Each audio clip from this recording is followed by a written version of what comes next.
Olá, sejam bem-vindos. Eu sou o Jorge, sou da área de História, Filosofia e Sociologia e eu estou aqui mais uma vez para conversar com vocês a respeito dos temas, das ideias, dos pensamentos e das teorias que foram desenvolvidas pelos filósofos no decorrer do tempo. Tentar entender um pouco os problemas filosóficos, quais são as características desses problemas e como que os filósofos tentaram solucionar.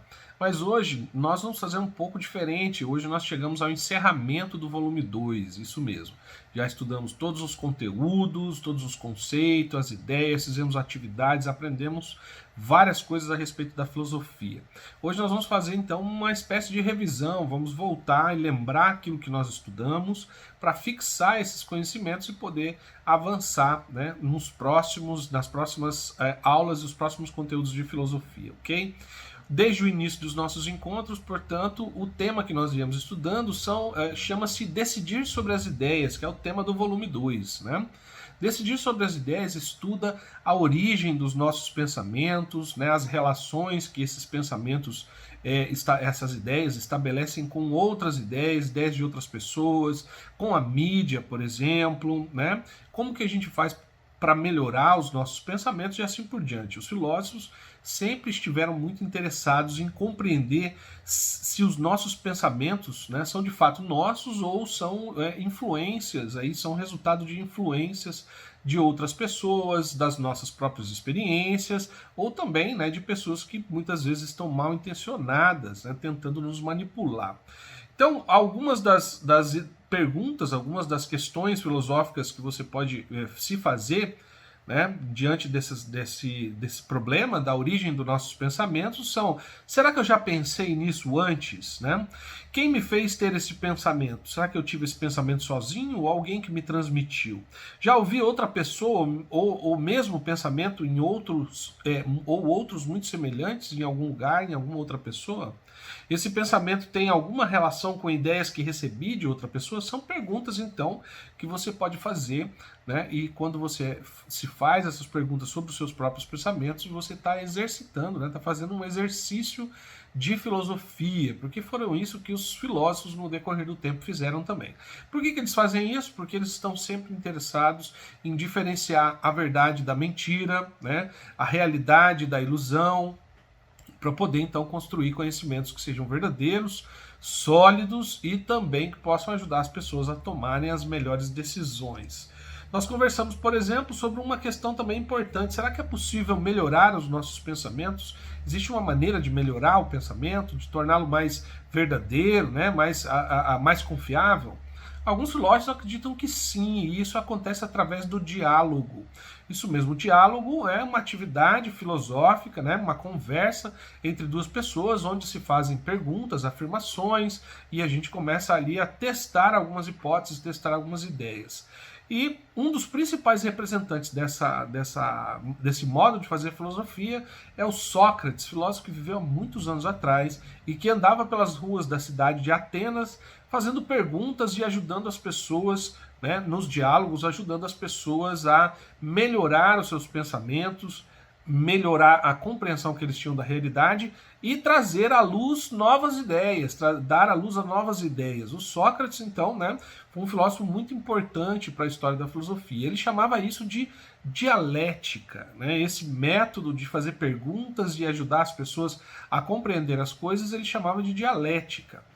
Muitos séculos depois do Sócrates, lá no século XIX, um outro filósofo também acreditava que o diálogo, né, o confronto de ideias poderia nos ajudar a melhorar. O nome desse filósofo era Georg Hegel, isso mesmo. O Hegel também trabalhou com a ideia de dialética, que os nossos diálogos e também os nossos pensamentos funcionam de forma dialética, ou seja, eles começam com o confronto entre algumas ideias, né, o conflito de ideias, e resultam numa síntese, que é a produção de uma nova ideia. A partir daquele confronto anterior, nós produzimos uma nova ideia que ele chama de síntese, né, e essa nova ideia entra novamente, né, no processo dialético de confrontar ideias diferentes para construirmos ideias novas e assim por diante. Nós vamos conseguindo, segundo Hegel, melhorar os nossos pensamentos, conhecer, compreender melhor as coisas.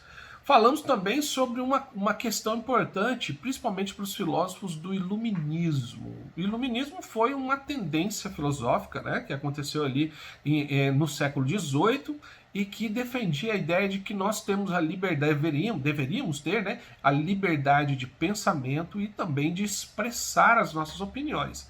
Tá? Então, numa democracia, sempre é muito importante a gente poder pensar com liberdade e também ter liberdade para expressar nossos pensamentos. Mas nem sempre, né, nem todas as nações, as pessoas têm esse direito. É uma luta constante. E os filósofos do Iluminismo, em especial um filósofo chamado Voltaire, isso mesmo, o Voltaire defende com unhas e dentes a liberdade de expressão. Segundo Voltaire, ele dizia o seguinte: eu posso não concordar com o que você diz, mas defenderei até a morte o seu direito de dizê-lo. Essa postura, então, que defende a liberdade de pensamento, de expressão, deu origem ali à Declaração Universal dos Direitos do Homem e do Cidadão, né, que foi assinada em 1789 e que contém 2 artigos lá que defendem especificamente a liberdade de expressão. Esse foi um tema que nós estudamos também no volume 2 e nos ajuda a entender um pouco mais sobre a origem dos pensamentos, sobre a relação que os filósofos têm com o pensamento.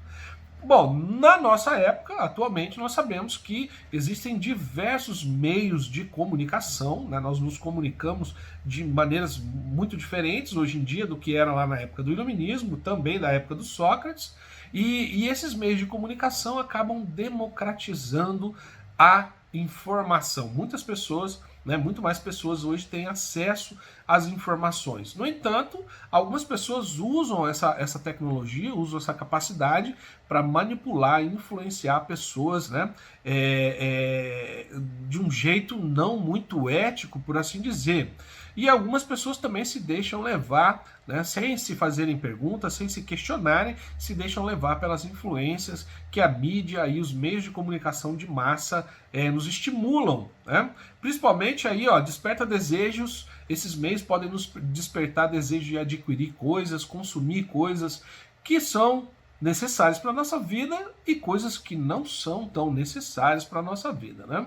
Mas acaba estimulando, esses meios de comunicação acabam estimulando um determinado comportamento das pessoas. Por isso, então, os filósofos se interessaram e acham importante a gente sempre desenvolver o pensamento crítico, né? Nos refletir, nos perguntar: será que eu realmente preciso disso? Preciso comprar este objeto? Será que eu posso adquirir esse objeto de outra maneira? Como que eu faço para descartar esse objeto quando ele não me serve mais? São questões que podem te ajudar a fazer um uso mais consciente das coisas e também ter um consumo, né, mais consciente dos bens de consumo que a nossa sociedade produz. Esses foram então os conteúdos do volume 2, espero que vocês tenham aprendido um pouco sobre filosofia, espero que tenham gostado, porque eu gostei muito de estar aqui com vocês. E espero que nas próximas aulas de filosofia nós possamos nos encontrar novamente. Por hoje é isso, bons estudos, tchau, tchau e até a próxima.